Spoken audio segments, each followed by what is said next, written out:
நவராத்திரியின் 8ஆம் நாள் துர்காஷ்டமி. அன்னை துர்க்கையை வழிபடுவதற்கு உகந்த நாள். இந்நாளில் அம்பிகையை மகாகௌரி என வழிபட வேண்டும். ஈசனால் ஆடப்பட்ட சுத்த தாண்டவ கோலத்திலிருந்து உதித்தவள் மகாகௌரி.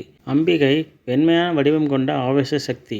4 கரம் கொண்டவள். சூலத்தையும் உடுக்கையும் தாங்கி மற்ற 2 கரங்கள் அபய வரம் தரும் வகையில் உள்ளன. அம்பிகையின் வாகனம் வெண்ணிற காளை. கருணையுடன் ராஜசிம்மாசனத்தில் வீற்றிருக்கும் திருக்கோலத்தில் இந்த அம்பாளை அலங்கரித்து வழிபட வேண்டும். இந்த 8ஆம் நாளில் 9 வயதுள்ள குழந்தையை துர்க்கையாக பூஜிக்க வேண்டும். இதனால் சகல காரியம் சித்தி கிடைக்கும். எல்லோரையும் வசீகரிக்கும் ஆற்றல் பெருகும். இவள் ஆதார சக்கரங்களில் சுதிஷ்டமாயிருப்பவள். நவராத்திரியின் 8ஆம் நாளில் மகாலட்சுமியின் அம்சமான நரசிம்ஹி தேவியையும் வழிபட வேண்டும். சப்த மாதர்களில் துடியான தேவியாக விளங்குபவள். ஹிரண்யகசிபுவை சம்ஹாரம் செய்ய வழிபட்ட நரசிம்மரின் சக்தியாக திகழ்பவள் நரசிம்ஹி. இதனால் இவளை திருமகளின் வடிவம் என்றும் போற்றுகிறோம். அதேபோல் கலைமகளின் அம்சமாக சியாமளா என்றும் ராஜமாதங்கி என்றும் அழைக்கப்படும் தேவியும் வழிபடுகிறோம். இந்நாளில் இந்த தேவியை வழிபட்டால் கலைத்தேர்ச்சியும் ஞானமும் உண்டாகும். மதுரை மீனாட்சி அம்மன் ராஜமாதங்கியின் அம்சம் என வழங்கப்படுகிறாள். எல்லா சக்திகளுக்கும் ஆதாரமாக விளங்கும் ஆதிசக்திகளை இந்த நவராத்திரி நன்னாளில் பயபக்தியோடு வழிபட சகல நன்மைகளும் உண்டாகும். நவராத்திரியின் 8ஆம் நாள் வடிவம் சியாமளா, நரசிம்ஹி, மகாகௌரி.